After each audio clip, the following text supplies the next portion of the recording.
And I think what really is, for me, even today, after so many years of the Right to Information movement and after 5 years of the Act, I still feel awed that this thing has happened.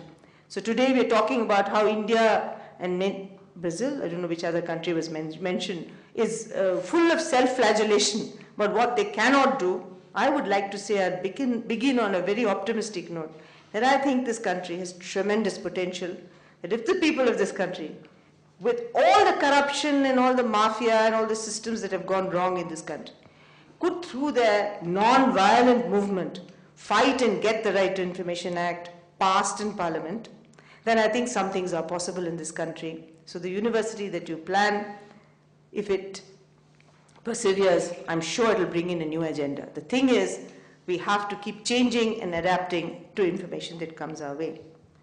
I'll talk about Section 4 of the Act. The Right to Information Act has one Section 4, which deals with suo motu disclosure. Every time we went to government and asked for information, they didn't give it to us. Sushila, my friend who was 4th class pass, I remember in 1996, we sat on a huge sit-down strike in Biawar. For 40 days, we were on the street. And after that, a campaign was formed called the National Campaign for People's Right to Information, in which people from all over the country joined. There were just ex-justices, the chairman of the Press Council of India, there were big journalists, there were editors. I mean, it became a huge campaign. And they had a press conference, and Sushila went from Rajasthan to that press conference. And they asked her, why are you here? What do you know about right to information? A woman should be asking for roti, kapda, makan, food, clothing and shelter. Why are you here asking for information? And she said to them, if I send my son with 10 rupees to the marketplace, I ask him for accounts. The government spends billions of rupees in my name. Do you think I won't ask for my accounts? Our money, our accounts. Hamara paisa, hamara hisab became a huge slogan for fighting for right to information all over the country. And they don't prepare for all this. I've thought about what I'll say today, but she wasn't prepared.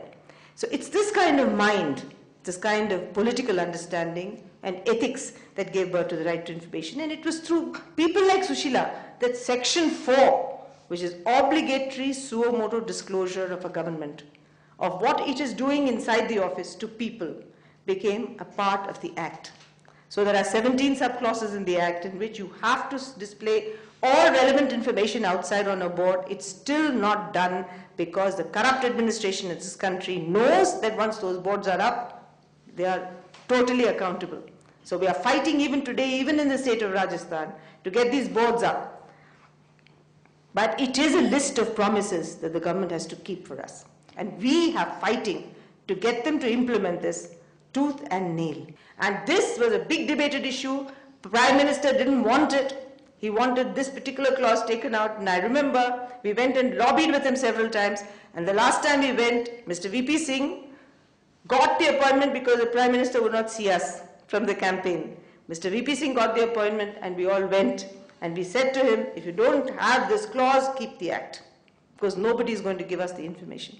And I remember Mr. VP Singh coming out and saying, Ek mein man nahi hai. That is for the Right to Information Act. And for NREGA, he said, Ek mein money nahi hai. The arguments that the government said at that time. Ek mein man nahi hai, ek mein money nahi hai. But he said, hum ladenge.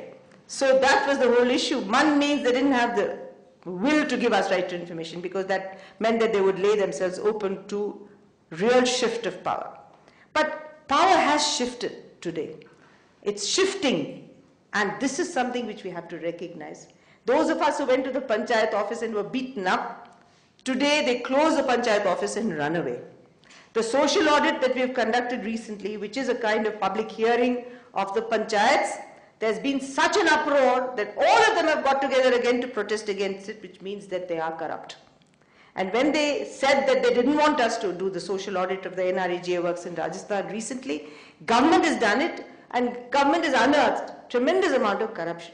So they understand that transparency is death's knell and accountability is the end of their careers. But we people haven't realized how much we should use this. Actually, right to information has been, for all of us in this country, a real political tool But we haven't understood it. Really, much of us have stopped with arguments about commissions, arguments about powers, arguments about the Act. But we don't realize that through the right to information, actually, we can change India. But we'll have to have concerted campaigns. We'll have to have coordinated campaigns. We'll have to understand that through right to information, we can make public mafia, we can make public education policy, we can make public health policies, we can make public all the various things that disturb us. Also, the kind of malfunctioning and misgovernance and arbitrary use of power, like Gujarat, where friends of ours have used right to information to get dignity back to all those minorities who had been completely hounded and killed during 2002. So actually, right to information is a very, very powerful tool. It establishes beyond doubt that you can really change the power equation, you can change election, because after all now we have an election watch, where in a different campaign you've got the right to see, the candidates have to file affidavits, you can see the records. So there have been simultaneously many other campaigns. But the point is that this is established beyond a doubt the fact that every one of us must take part in public life. Because this is not something that just a campaign can do.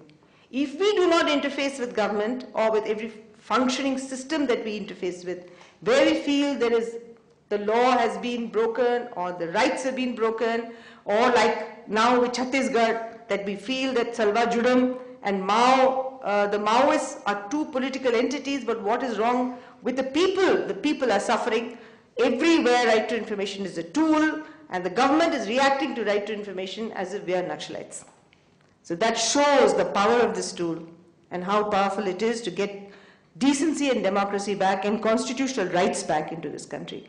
And I really think any curricula that you formulate, plan in your new university, should somewhere have the right to information and its use for whatever you plan to do